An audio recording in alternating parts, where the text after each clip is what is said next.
The feeling that we wanted them to have was that sense of curiosity once you enter.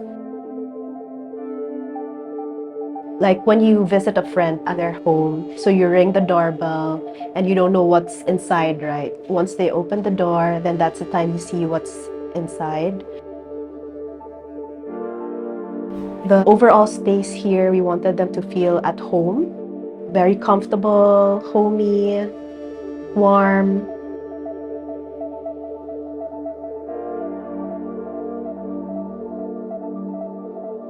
Hi, I'm Charisse. I'm the principal architect of Studio Ong.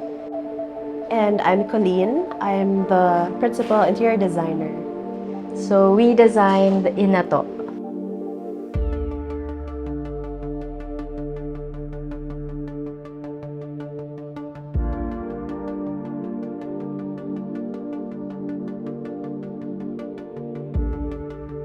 Actually, Inatô was only part of the full scope that we were tasked to do by Chef Jordi and his wife, Miss Mai.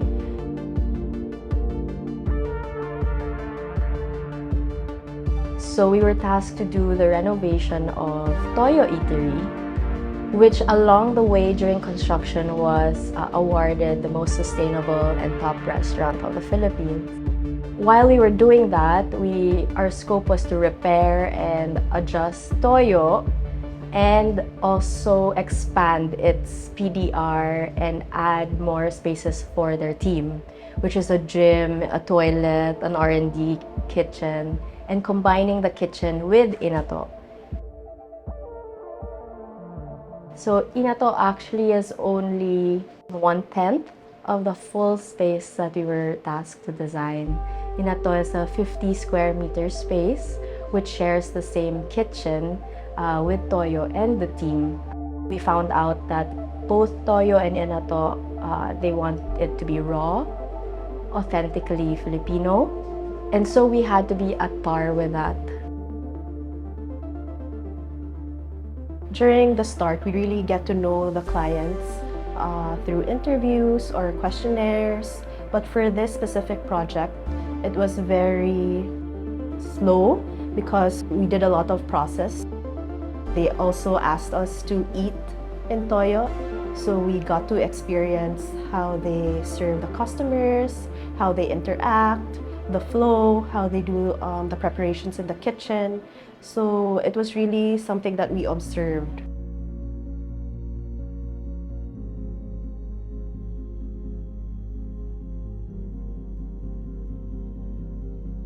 My name is Paulo. I'm the manager here at Inatô. Hi, my name is Jepe and I'm the chef of Inatô.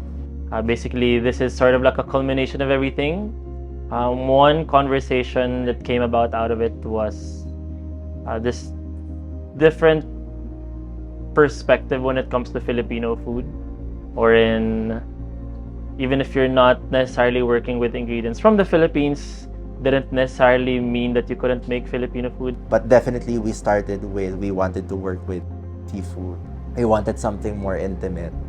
We wanted something that would translate. We didn't have the name pa back then. Later, when we found out the name was Cebuano, a Bisaya word, Inatô. So when we say Inatô back home, it's like, you know, just go visiting your friend, just being more casual, doing it your own way, and that level of hospitality that Filipinos are known for. So with that, the clients were also very particular with making their diners feel at ease and comfortable. So the bar that you see, we were very deliberate with the height. And since it's an open kitchen, we all know that the height of the kitchen bar and the dining table is different. But we lifted the whole dining space just so the chairs would be and the table would be a regular table height. But on the other side, it's actually depressed for chef On the kitchen for the kitchen side. In terms of like creating that intimacy, I think since it's lowered, so yung parang face namin is like level, which is nice because like you're just like talking to them. Sometimes we lean over and just we get comfortable, because when you're both comfortable, then you can just have a good conversation. You don't have to stress about anything else talaga. And I think that creates a more intimate or more personal experience also, because you're just like really opening up to them and letting them open up to you.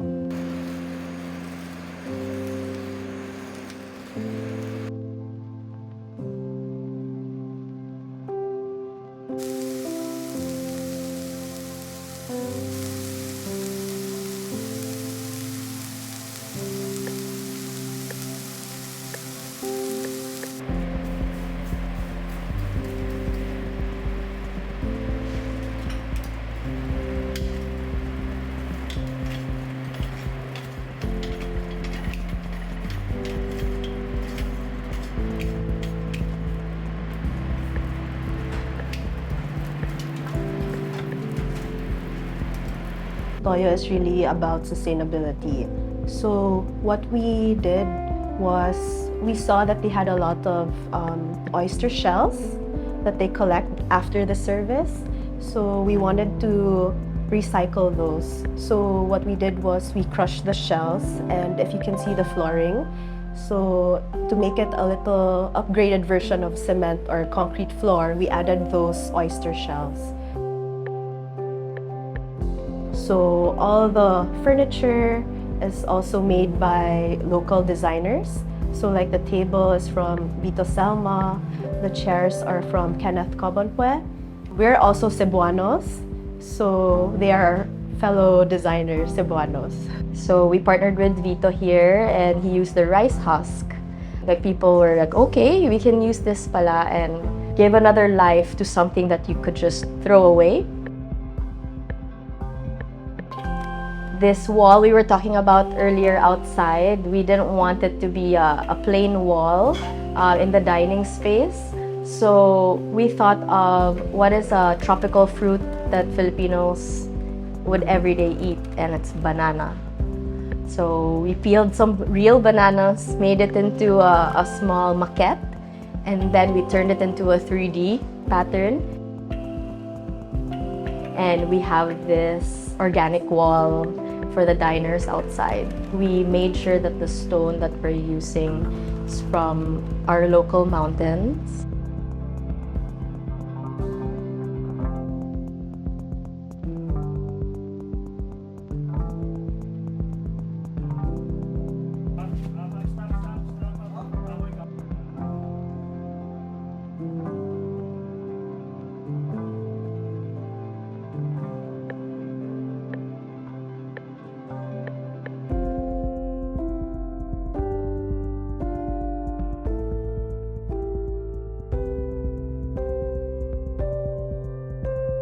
Our local artisans, we challenge them if they can, wrap around small tiles, regular tiles, and we ask them to wrap it with capiz, which makes it watertight.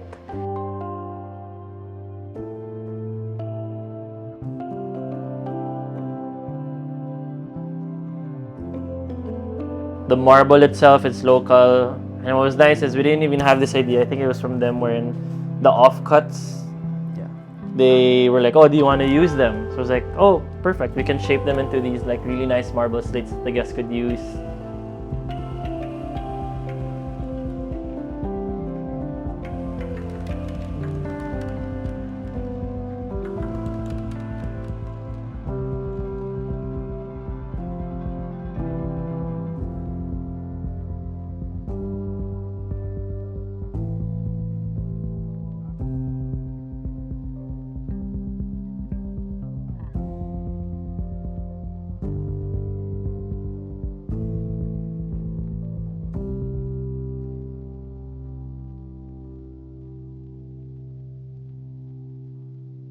The lomi naman is inspired by Batangas style lomi.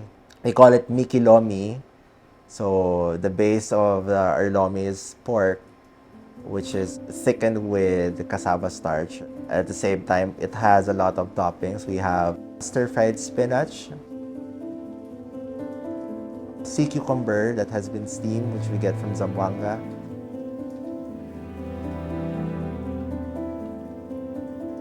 spring onions and red onions.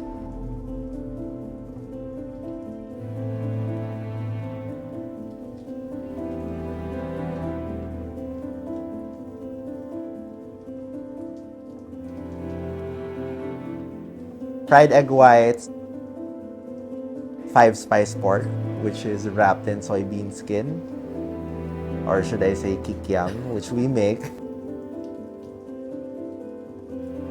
You have a side of calamansi and chili garlic, just in case you want some spice. There's a lot that goes into it also, but I think the whole experience really boils down to this idea of you're hosting either close friends or family over at your house.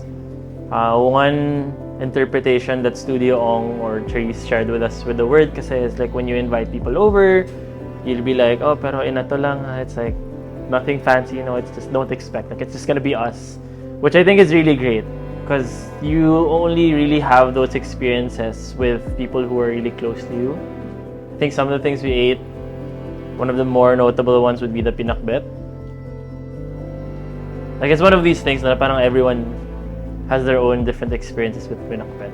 It's so ingrained in our food culture. And going to the idea of like how Filipino food is different for everyone yet the same. Parang how it's prepared is different from I was accustomed to, like when I was growing up eating pinakbet, different to how Chef Jepe experienced it. So that one is more his style or like how he remembers it growing up. So parang like how his mom would make it for him.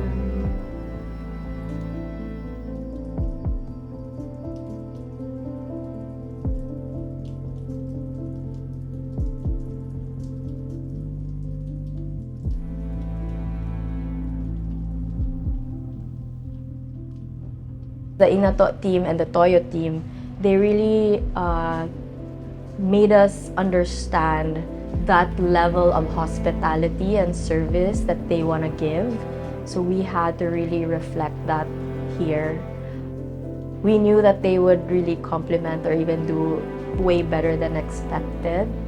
But yeah, design really, what we did was really just giving them that envelope for them to do what they do best.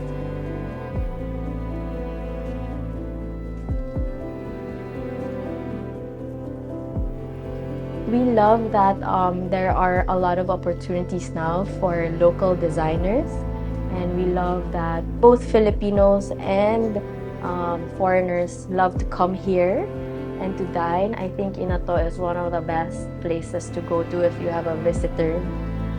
Parang I feel like it's Inatô and how it's designed then right now.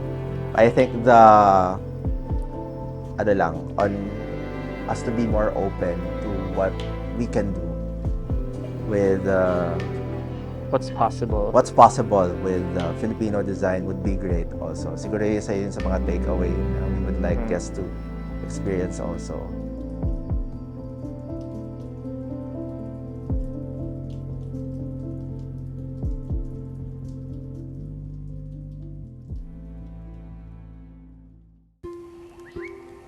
For more insightful videos on design, subscribe to Design Will Save the World.